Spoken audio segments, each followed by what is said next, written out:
The Hobbit, Chapter 12. Inside Information.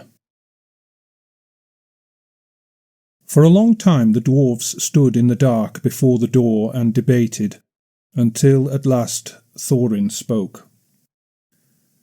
"Now is the time for our esteemed Mr. Baggins, who has proved himself a good companion on our long road, and a hobbit full of courage and resource far exceeding his size, and, if I may say so, possessed of good luck far exceeding the usual allowance. Now is the time for him to perform the service for which he was included in our company. Now is the time for him to earn his reward." You are familiar with Thorin's style on important occasions, so I will not give you any more of it, though he went on a good deal longer than this. It certainly was an important occasion, but Bilbo felt impatient. By now he was quite familiar with Thorin too, and he knew what he was driving at. "If you mean you think it is my job to go into the secret passage first, O Thorin, Thrain's son Oakenshield, may your beard grow ever longer," he said crossly. "Say so at once and have done. I might refuse. I have got you out of 2 messes already, which were hardly in the original bargain, so that I am, I think, already owed some reward. But 3rd time pays for all, as my father used to say, and somehow I don't think I shall refuse. Perhaps I've begun to trust my luck more than I used to in the old days." He meant last spring before he left his own house, but it seemed centuries ago. "But anyway, I think I will go, and have a peep at once and get it over. Now, who is coming with me?" He did not expect a chorus of volunteers, so he was not disappointed. Fili and Kili looked uncomfortable and stood on one leg, but the others made no pretence of offering, except old Balin, the lookout man, who was rather fond of the Hobbit. He said he would come inside at least, and perhaps a bit of the way too, ready to call for help if necessary. The most that can be said for the dwarves is this: they intended to pay Bilbo really handsomely for his services.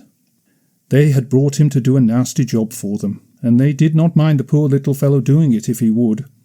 But they would all have done their best to get him out of trouble if he got into it, as they did in the case of the trolls at the beginning of their adventures before they had any particular reasons for being grateful to him. There it is. Dwarves are not heroes, but calculating folk with a great idea of the value of money. Some are tricky and treacherous and pretty bad lots, some are not, but are decent enough people, like Thorin and company, if you don't expect too much. The stars were coming out behind him in a pale sky barred with black when the hobbit crept through the enchanted door and stole into the mountain. It was far easier going than he expected. This was no goblin entrance or rough wood elf's cave. It was a passage made by dwarves, at the height of their wealth and skill, straight as a ruler, smooth-floored and smooth-sided, going with a gentle, never-varying slope direct to some distant end in the blackness below. After a while Balin bade Bilbo good luck, and stopped where he could still see the faint outline of the door, and, by a trick of the echoes of the tunnel, hear the rustle of the whispering voices of the others just outside. Then the hobbit slipped on his ring, and, warned by the echoes to take more than hobbits care to make no sound, he crept noiselessly down, down, down, into the dark. He was trembling with fear, but his little face was set and grim. Already he was a very different hobbit from the one that had run out without a pocket handkerchief from Bag End long ago. He had not had a pocket handkerchief for ages. He loosened his dagger in its sheath, tightened his belt, and went on. "Now you are in for it at last, Bilbo Baggins," he said to himself. "You went and put your foot right in it the night of the party, and now you've got to pull it out and pay for it. Dear me, what a fool I was and am," said the least tookish part of him. "I have absolutely no use for dragon-guarded treasures, and the whole lot could stay here forever, if only I could wake up and find this beastly tunnel was my own front hall at home." He did not wake up, of course, but went still on, till all sign of the door behind had faded away. He was altogether alone. Soon he thought it was beginning to feel warm. "Is that a kind of glow I seem to see coming right ahead, down there?" he thought. It was. As he went forward it grew and grew, till there was no doubt about it. It was a red light, steadily getting redder and redder. Also it was now undoubtedly hot in the tunnel. Wisps of vapour floated up and past him, and he began to sweat. A sound, too, began to throb in his ears, a sort of bubbling, like the noise of a large pot galloping on the fire, mixed with a rumble as of a gigantic tomcat purring. This grew to the unmistakable gurgling noise of some vast animal snoring in its sleep down there in the red glow in front of him. It was at this point that Bilbo stopped. Going on from there was the bravest thing he ever did. The tremendous things that happened afterwards were as nothing compared to it. He fought the real battle in the tunnel alone before he ever saw the vast danger that lay in wait. At any rate, after a short halt, go on he did. And you can picture him coming to the end of the tunnel, an opening of much the same size and shape as the door above. Through it peeps the hobbit's little head. Before him lies the great bottommost cellar or dungeon hall of the ancient dwarves right at the mountain's root. It is almost dark, so that its vastness can only be dimly guessed. But rising from the near side of the rocky floor there is a great glow. The glow of Smaug. There he lay, a vast red golden dragon, fast asleep. A thrumming came from his jaws and nostrils, and wisps of smoke, but his fires were low in slumber. Beneath him, under all his limbs and his huge coiled tail, and about him on all sides stretching away across the unseen floors, lay countless piles of precious things, gold wrought and unwrought, gems and jewels, and silver red-stained in the ruddy light. Smaug lay, with wings folded like an immeasurable bat, turned partly on one side, so that the hobbit could see his underparts and his long, pale belly crusted with gems and fragments of gold from his long lying on his costly bed. Behind him, where the walls were nearest, could dimly be seen coats of mail, helm and axes, swords and spears hanging, and there in rows stood great jars and vessels filled with a wealth that could not be guessed. To say that Bilbo's breath was taken away is no description at all. There are no words left to express his staggerment, since men changed the language that they learned of elves in the days when all the world was wonderful. Bilbo had heard tell and sing of dragon hoards before, but the splendour, the lust, the glory of such treasure had never yet come home to him. His heart was filled and pierced with enchantment, and with the desire of dwarves, and he gazed motionless, almost forgetting the frightful guardian, at the gold beyond price and count. He gazed for what seemed an age, before, drawn almost against his will, he stole from the shadow of the doorway, across the floor to the nearest edge of the mounds of treasure. Above him the sleeping dragon lay, a dire menace even in his sleep. He grasped at a great two-handled cup, as heavy as he could carry, and cast one fearful eye upwards. Smaug stirred a wing, opened a claw. The rumble of his snoring changed its note. Then Bilbo fled, but the dragon did not wake, not yet, but shifted into other dreams of greed and violence, lying there in his stolen hall, while the little hobbit toiled back up the long tunnel. His heart was beating, and a more fevered shaking was in his legs than when he was going down, but still he clutched the cup, and his chief thought was, "I've done it! This will show them. More like a grocer than a burglar, indeed. Well, we'll hear no more of that." Nor did he. Balin was overjoyed to see the hobbit again, and as delighted as he was surprised. He picked Bilbo up and carried him out into the open air. It was midnight, and clouds had covered the stars, but Bilbo lay with his eyes shut, gasping and taking pleasure in the feel of the fresh air again, and hardly noting the excitement of the dwarfs, or how they praised him and patted him on the back and put themselves and all their families for generations to come at his service. The dwarves were still passing the cup from hand to hand and talking delightedly of the recovery of their treasure, when suddenly a vast rumbling woke in the mountain underneath, as if it was an old volcano that had made up its mind to start eruptions once again. The door behind them was pulled nearly to, and blocked from closing with a stone, but up the long tunnel came the dreadful echoes from far down in the depths of a bellowing and a trampling that made the ground beneath them tremble. Then the dwarves forgot their joy and their confident boasts of a moment before, and cowered down in fright. Smaug was still to be reckoned with. Does not do to leave a live dragon out of your calculations, if you live near him. Dragons may not have much real use for all their wealth, but they know it to an ounce as a rule, especially after long possession, and Smaug was no exception. He had passed from an uneasy dream, in which a warrior, altogether insignificant in size but provided with a bitter sword and great courage, figured most unpleasantly, to a doze, and from a doze to wide waking. There was a breath of strange air in his cave. Could there be a draught from that little hole? He had never felt quite happy about it, though it was so small, and now he glared at it in suspicion and wondered why he had never blocked it up. Of late, he had half fancied he had caught the dim echoes of a knocking sound from far above that came down through it to his lair. He stirred and stretched forth his neck to sniff. Then he missed the cup.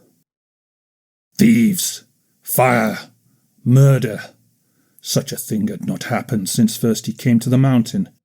His rage passes description. The sort of rage that is only seen when rich folk that have more than they can enjoy suddenly lose something that they have long had, but have never before used or wanted. His fire belched forth, the hall smoked, he shook the mountain roots. He thrust his head in vain at the little hole, and then, coiling his length together, roaring like thunder underground, he sped from his deep lair, through its great door, out into the huge passages of the mountain palace, and up towards the front gate. To hunt the whole mountain till he had caught the thief, and had torn and trampled him, was his one thought. He issued from the gate, the waters rose in fierce whistling steam, and up he soared blazing into the air, and settled on the mountain-top in a spout of green and scarlet flame. The dwarfs heard the awful rumour of his flight, and they crouched against the walls of the grassy terrace, cringing under boulders, hoping somehow to escape the frightful eyes of the hunting dragon. There they would have all been killed, if it had not been for Bilbo once again. "Quick, quick!" he gasped. "The door, the tunnel, it's no good here." Roused by these words, they were just about to creep inside the tunnel when Bifur gave a cry. "My cousins, Bomber and Boffer, we have forgotten them. They are down in the valley." "They will be slain, and all our ponies too, and all our stores lost," moaned the others. "We can do nothing." "Nonsense," said Thorin, recovering his dignity. "We cannot leave them. Get inside, Mr. Baggins and Balin, and you too, Philly and Killy. The dragon shan't have all of us. Now, you others, where are the ropes? Be quick!" Those were perhaps the worst moments they had been through yet. The horrible sounds of Smaug's anger were echoing in the stony hollows far above.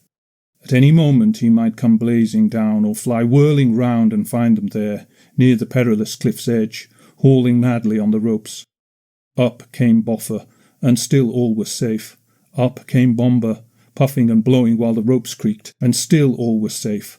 Up came some tools and bundles of stores, and then danger was upon them. A whirring noise was heard. A red light touched the points of standing rocks. The dragon came. They had barely time to fly back to the tunnel, pulling and dragging in their bundles, when Smaug came hurtling from the north, licking the mountain sides with flame, beating his great wings with a noise like a roaring wind. His hot breath shrivelled the grass before the door, and drove in through the crack they had left, and scorched them as they lay hid. Flickering fires leaped up, and black rock shadows danced. Then darkness fell as he passed again. The ponies screamed with terror, burst their ropes, and galloped wildly off. The dragon swooped and turned to pursue them, and was gone. "That'll be the end of our poor beasts," said Thorin. "Nothing can escape Smaug once he sees it. Here we are, and here we shall have to stay, unless anyone fancies tramping the long open miles back to the river with Smaug on the watch." It was not a pleasant thought. They crept further down the tunnel, and there they lay and shivered, though it was warm and stuffy, until dawn came pale through the crack of the door. Every now and again, through the night, they could hear the roar of the flying dragon grow and then pass and fade as he hunted round and round the mountain sides. He guessed from the ponies and from the traces of the camps he had discovered that men had come up from the river and the lake and had scaled the mountainside from the valley where the ponies had been standing. But the door withstood his searching eye, and the little high-walled bay had kept out his fiercest flames. Long he had hunted in vain till the dawn chilled his wrath, and he went back to his golden couch to sleep and to gather new strength. He would not forget or forgive the theft, not if 1,000 years turned him to smouldering stone. But he could afford to wait. Slow and silent, he crept back to his lair and half closed his eyes. When morning came, the terror of the dwarfs grew less. They realized that dangers of this kind were inevitable in dealing with such a guardian, and that it was no good giving up their quest yet. Nor could they get away just now, as Thorin had pointed out. Their ponies were lost or killed, and they would have to wait some time before Smaug relaxed his watch sufficiently for them to dare the long way on foot. Luckily, they had saved enough of their stores to last them still for some time. They debated long on what was to be done, but they could think of no way of getting rid of Smaug, which had always been a weak point in their plans, as Bilbo felt inclined to point out. Then, as is the nature of folk that are thoroughly perplexed, they began to grumble at the Hobbit, blaming him for what had at first so pleased them, for bringing away a cup and stirring up Smaug's wrath so soon. "What else do you suppose a burglar is to do?" asked Bilbo angrily. "I was not engaged to kill dragons, that is warriors' work, but to steal treasure. I made the best beginning I could. Did you expect me to trot back with the whole horde of Thror on my back? If there is any grumbling to be done, I think I might have a say. You ought to have brought 500 burglars, not one. I'm sure it reflects great credit on your grandfather, but you cannot pretend that you ever made the vast extent of his wealth clear to me. I should want hundreds of years to bring it all up, if I was 50 times as big, and Smaug as tame as a rabbit." After that, of course, the dwarves begged his pardon. "What then do you propose we should do, Mr. Baggins?" asked Thorin, politely. "I have no idea at the moment, if you mean about removing the treasure. That obviously depends entirely on some new turn of luck and the getting rid of Smaug. Getting rid of dragons is not at all in my line, but I will do my best to think about it. Personally, I have no hopes at all, and wish I was safe back at home." "Never mind that for the moment. What are we to do now, today?" "Well, if you really want my advice, I should say we can do nothing but stay where we are. By day we can no doubt creep out safely enough to take the air. Perhaps before long 1 or 2 could be chosen to go back to the store by the river and replenish our supplies. But in the meanwhile everyone ought to be well inside the tunnel by night. Now I will make you an offer. I have got my ring, and will creep down this very noon. Then, if ever Smaug ought to be napping, and see what he is up to. Perhaps something will turn up. Every worm has his weak spot, as my father used to say, though I'm sure it was not from personal experience." Naturally, the dwarves accepted the offer eagerly. Already they had come to respect little Bilbo. Now he had become the real leader in their adventure. He had begun to have ideas and plans of his own. When midday came, he got ready for another journey down into the mountain. He did not like it, of course, but it was not so bad now he knew more or less what was in front of him. Had he known more about dragons and their wily ways, he might have been more frightened and less hopeful of catching this one napping. The sun was shining when he started, but it was as dark as night in the tunnel. The light from the door, almost closed, soon faded as he went down. So silent was his going that smoke on a gentle wind could hardly have surpassed it, and he was inclined to feel a bit proud of himself as he drew near the lower door. There was only the very faintest glow to be seen. "Old Smaug is weary and asleep," he thought. "He can't see me, and he won't hear me. Cheer up, Bilbo." He had forgotten, or had never heard about dragons' sense of smell. It is also an awkward fact that they can keep half an eye open watching while they sleep, if they are suspicious. Smaug certainly looked fast asleep, almost dead and dark, with scarcely a snore, more than a whiff of unseen steam, when Bilbo peeped once more from the entrance. He was just about to step out onto the floor when he caught a sudden thin and piercing ray of red from under the drooping lid of Smaug's left eye. He was only pretending to sleep. He was watching the tunnel entrance. Hurriedly, Bilbo stepped back and blessed the luck of his ring. Then Smaug spoke. "Well, thief, I smell you and I feel your air. I hear your breath. Come along, help yourself again. There is plenty and to spare." But Bilbo was not quite so unlearned in dragon lore as all that, and if Smaug had hoped to get him to come nearer so easily, he was disappointed. "No, thank you, O Smaug the Tremendous," he replied. "I did not come for presents. I only wished to have a look at you and see if you were truly as great as tales say. I did not believe them." "Do you now?" said the dragon, somewhat flattered, even though he did not believe a word of it. "Truly, songs and tales fall utterly short of the reality, O Smaug, the chiefest and greatest of calamities," replied Bilbo. "You have nice manners for a thief and a liar," said the dragon. "You seem familiar with my name, but I don't seem to remember smelling you before. Who are you, and where do you come from, may I ask?" "You may indeed. I come from under the hill, and under the hills and over the hills my paths led, and through the air. I am he that walks unseen." "So I can well believe," said Smaug, "but that is hardly your usual name." "I am the clue finder, the web cutter, the stinging fly. I was chosen for the lucky number." "Lovely titles," sneered the dragon, "but lucky numbers don't always come off." "I am he that buries his friends alive and drowns them, and draws them alive again from the water. I came from the end of a bag, but no bag went over me." "These don't sound so creditable," scoffed Smaug. "I am the friend of bears and the guest of eagles. I am ring winner and luck wearer, and I am barrel rider," went on Bilbo, beginning to be pleased with his riddling. "That's better," said Smaug, "but don't let your imagination run away with you." This, of course, is the way to talk to dragons, if you don't want to reveal your proper name, which is wise, and don't want to infuriate them by a flat refusal, which is also very wise. No dragon can resist the fascination of riddling talk and of wasting time trying to understand it. There was a lot here which Smaug did not understand at all, though I expect you do, since you know all about Bilbo's adventures to which he was referring. But he thought he understood enough, and he chuckled in his wicked inside. "I thought so last night," he smiled to himself. "Lakemen. Some nasty scheme of those miserable tub-trading lakemen, or I'm a lizard.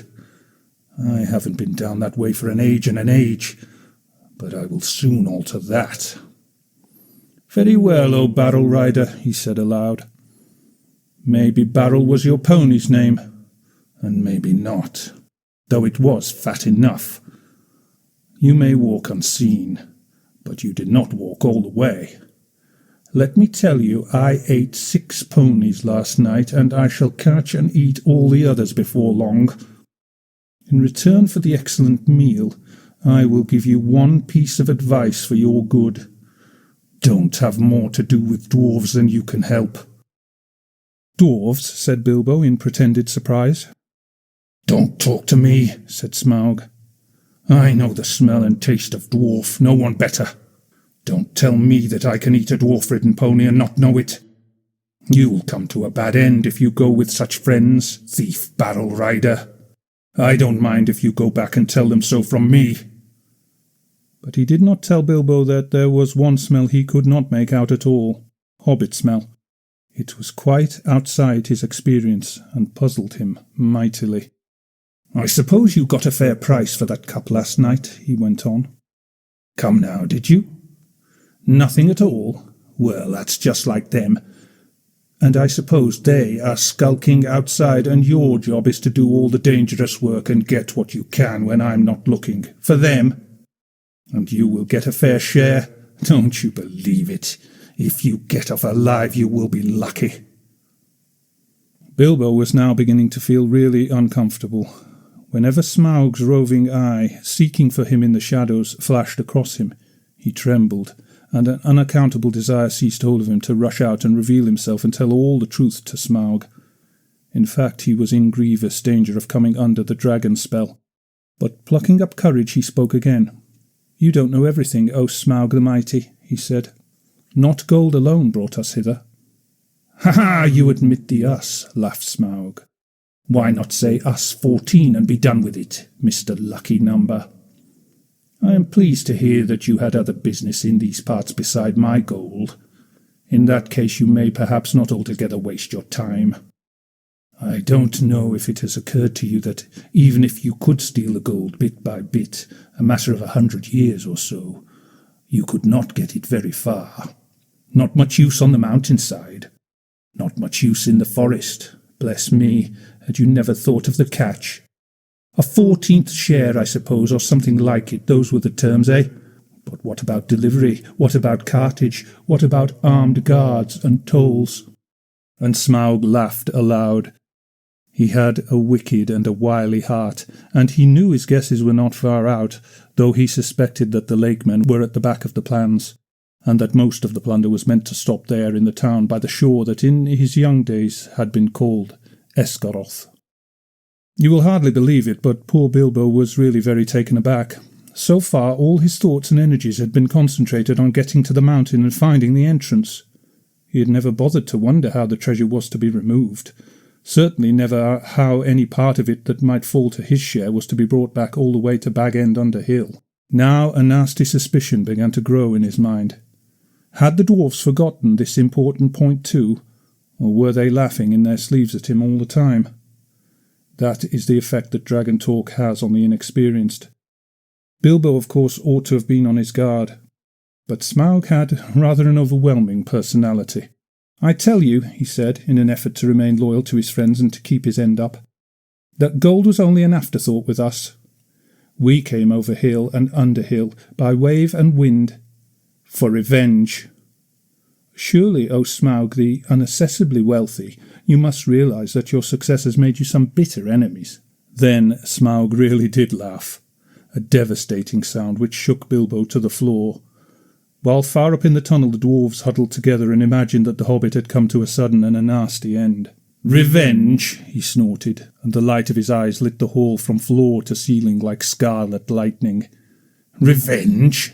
The king under the mountain is dead, and where are his kin that dare seek revenge? Girion, lord of Dale, is dead, and I have eaten his people like a wolf among sheep. And where are his sons that dare approach me? I kill where I wish, and none dare resist. I laid low the warriors of old, and their like is not in the world today. Then I was but young and tender, now I am old and strong, strong, thief in the shadows," he gloated. "My armour is like tenfold shields, my teeth are swords, my claws spears, the shock of my tail a thunderbolt, my wings a hurricane, and my breath death." "I have always understood," said Bilbo in a frightened squeak, "that dragons were softer underneath, especially in the region of the chest, but doubtless one so fortified has thought of that." The dragon stopped short in his boasting. "Your information is antiquated," he snapped. "I am armoured above and below with iron scales and hard gems. No blade can pierce me." "I might have guessed it," said Bilbo. "Truly there can nowhere be found the equal of Lord Smaug the Impenetrable. What magnificence to possess a waistcoat of fine diamonds." "Yes, it is rare and wonderful indeed," said Smaug, absurdly pleased. He did not know that the hobbit had already caught a glimpse of his peculiar undercovering on his previous visit, and was itching for a closer view for reasons of his own. The dragon rolled over. "Look," he said. "What do you say to that?" "Dazzlingly marvellous. Perfect, flawless, staggering," exclaimed Bilbo aloud. But what he thought inside was, "Old fool, Why, there is a large patch in the hollow of his left breast as bare as a snail out its shell." After he had seen that, Mr. Baggins' one idea was to get away. "Well, I really must not detain your magnificence any longer," he said, "or keep you from your much-needed rest. Ponies take some catching, I believe, after a long start. And so do burglars," he added as a parting shot, as he darted back and fled up the tunnel. It was an unfortunate remark, for the dragon spouted terrific flames after him, and fast though he sped up the slope, he had not gone nearly far enough to be comfortable before the ghastly head of Smaug was thrust against the opening behind him. Luckily the whole head and jaws could not squeeze in, but the nostrils sent forth fire and vapour to pursue him, and he was nearly overcome, and stumbled blindly on in great pain and fear. He had been feeling rather pleased with the cleverness of his conversation with Smaug, but his mistake at the end shook him into better sense. "Never laugh at live dragons, Bilbo, you fool," he said to himself, and it became a favourite saying of his later, and passed into a proverb. "You aren't nearly through this adventure yet," he added, and that was pretty true as well. The afternoon was turning into evening when he came out again and stumbled and fell in a faint on the doorstep. The dwarves revived him and doctored his scorches as well they could, but it was a long time before the hair on the back of his head and his heels grew properly again. It had all been singed and frizzled right down to the skin. In the meanwhile his friends did their best to cheer him up, and they were eager for his story, especially wanting to know why the dragon had made such an awful noise, and how Bilbo had escaped. But the hobbit was worried and uncomfortable, and they had difficulty in getting anything out of him. On thinking things over, he was now regretting some of the things he had said to the dragon, and was not eager to repeat them. The old thrush was sitting on a rock nearby with his head cocked on one side, listening to all that was said. It shows what an ill temper Bilbo was in. He picked up a stone and threw it at the thrush, which merely fluttered aside and came back. "Drat the bird," said Bilbo crossly. "I believe he is listening, and I don't like the look of him." "Leave him alone," said Thorin. "The thrushes are good and friendly.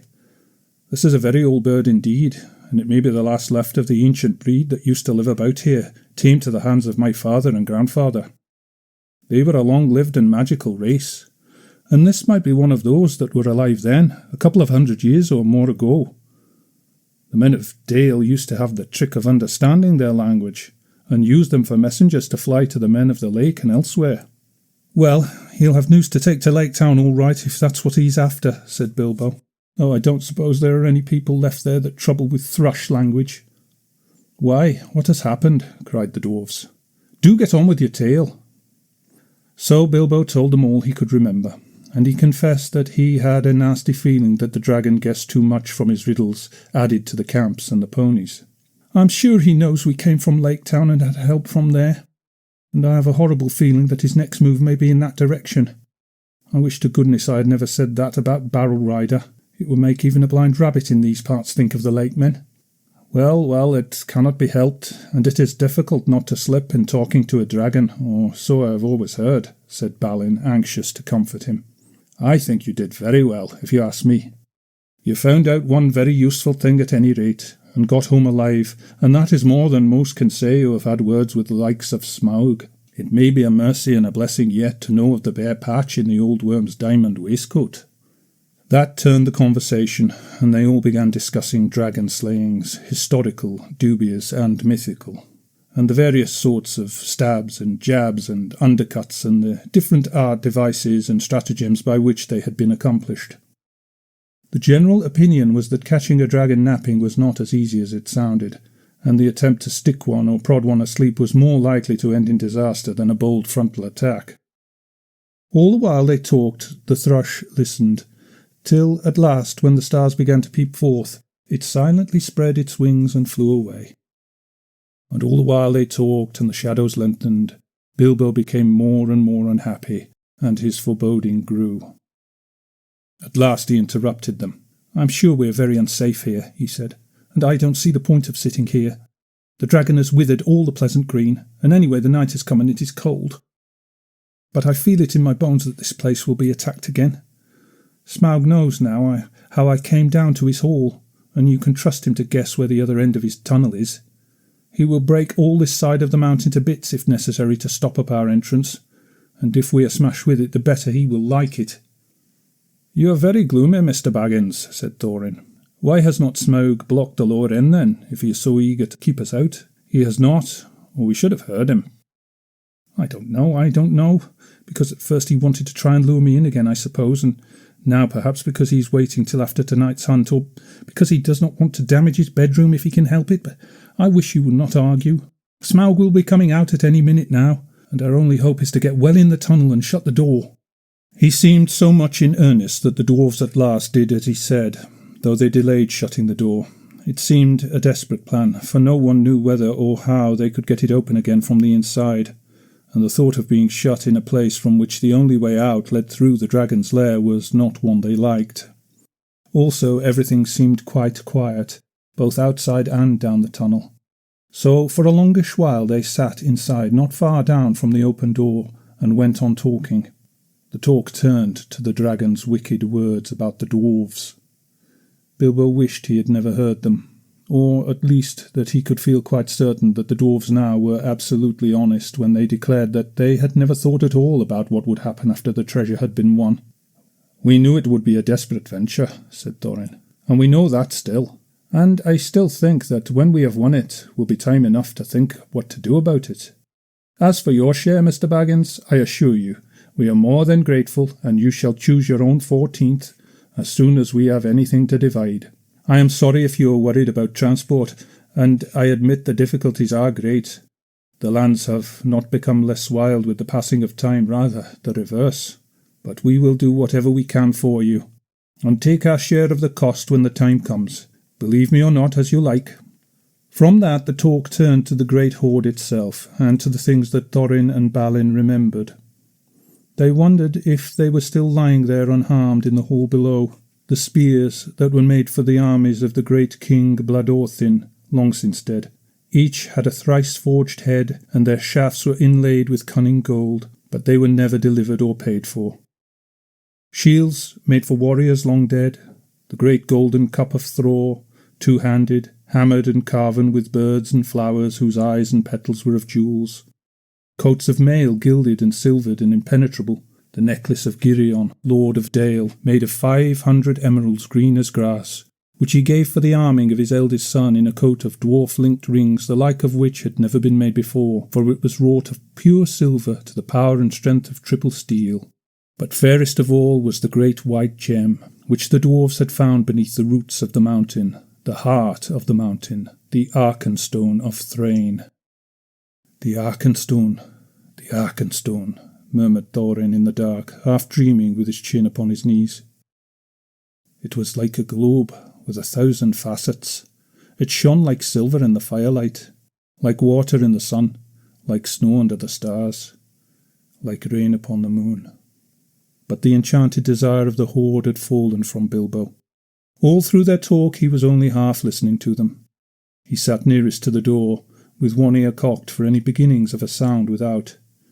His other was alert for echoes beyond the murmurs of the dwarves, for any whisper of a movement from far below. Darkness grew deeper, and he grew ever more uneasy. "Shut the door," he begged them. "I fear that dragon in my marrow. I like this silence far less than the uproar of last night. Shut the door before it's too late." Something in his voice gave the dwarves an uncomfortable feeling.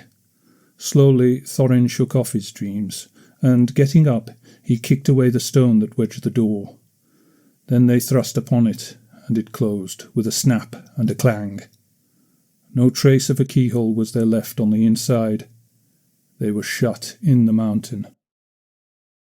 And not a moment too soon.